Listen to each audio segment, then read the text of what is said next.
খাবারটা খেয়ে নিয়ে কাজ করলে ভালো হয়। খাবো না, থ্যাঙ্কস।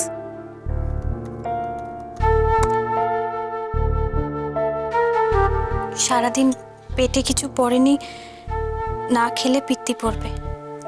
পড়ুক, তাতে কার কি।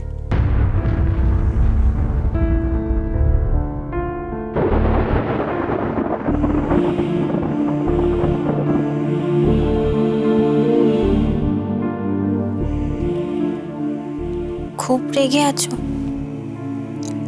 আমি রাগে কি না রাগে সেটা নিয়ে কারোকে কিছু এসে যায়? যে আমার একটা কথা পর্যন্ত শুনতে চায় না, তার আমার খাওয়া নিয়ে এত মাথা ব্যথা কেন? আমার খিদে নেই, খাবো না। প্লিজ ওগুলোকে নিয়ে যাও। আর হ্যাঁ, আমাকে একলা ছেড়ে দিলে ভালো হয়।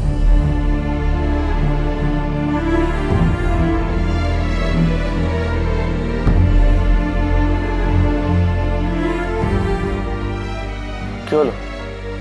খাবারটা নিয়ে যেতে বললাম তো।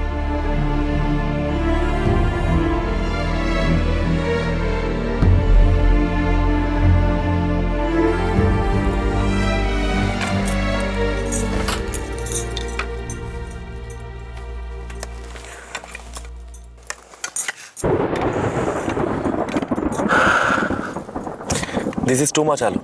আমি ইচ্ছে নই, আমাকে জোর করে খাওয়ানো সম্ভব নয়। আমার উপর রেগে না থেকে খেয়ে নাও। তুমি যতক্ষণ না খাবে আমিও ছাড়বো না, সেটা তুমি জানো।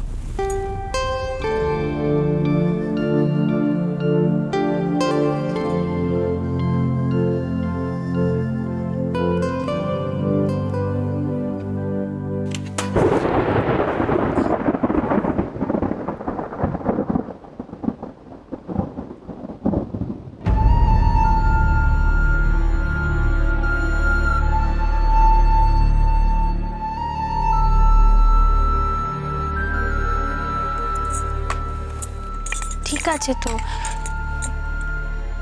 তুমি আমাকে দুটো কথা শুনিয়েছো, আমিও তোমাকে দুটো কথা শুনিয়েছি। এর মধ্যে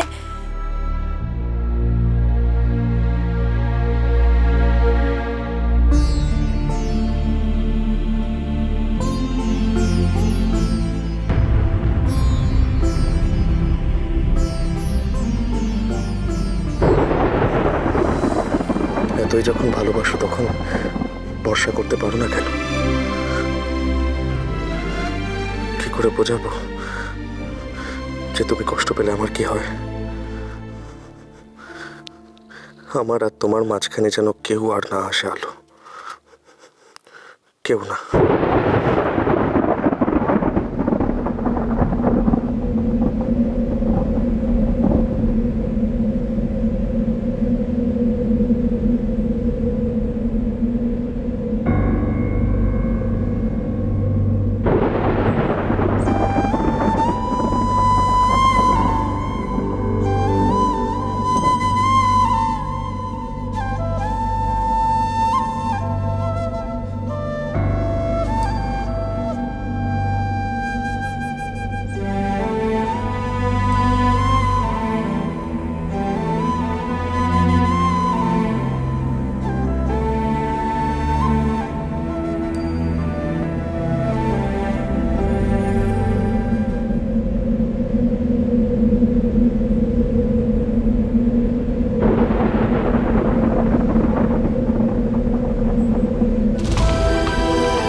আমি যা করছি ঠিক করছি।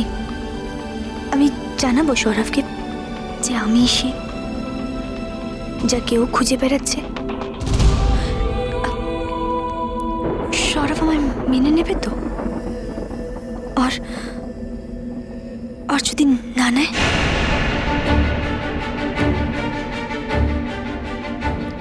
এখানেই তো আমার হাজবেন্ড আছে।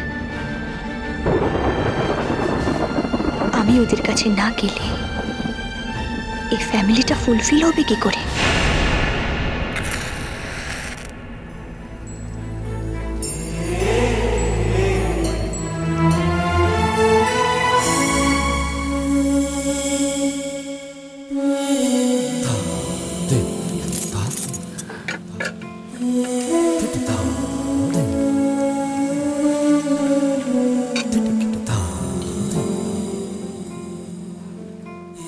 আমার খুব ভয় করে সৌরভ।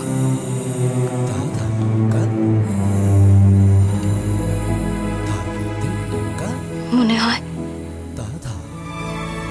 আমার জীবনে কেউ আসছে সবকিছু কেড়ে নিতে। তোমাকে কেড়ে নেবে, আমার মেয়েটাকে কেড়ে নেবে।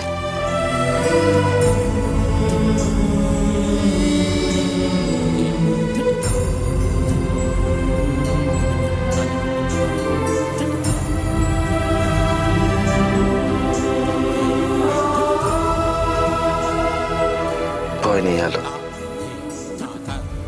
আমি তো আছি।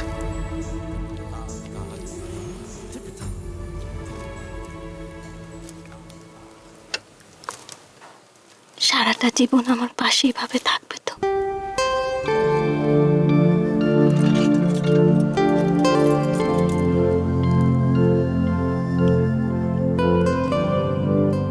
তা তোমার কি মনে হয়?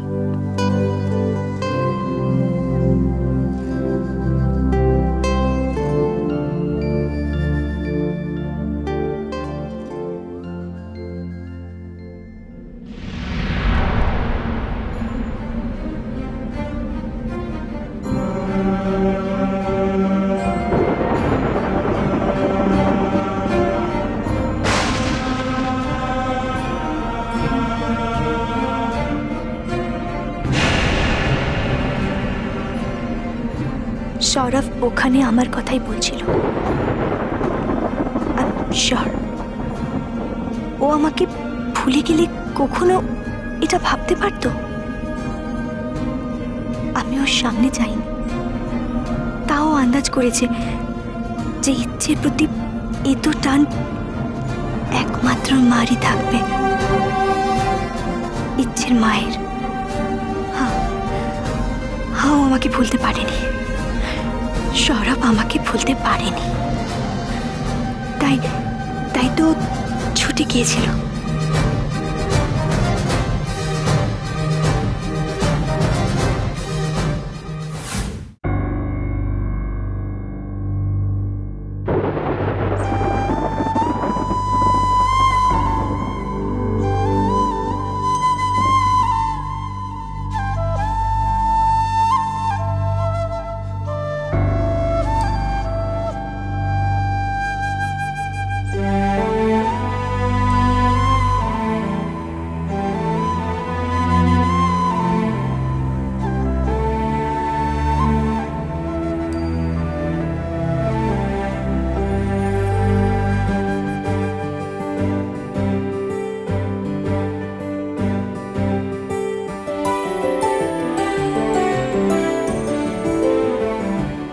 জানো,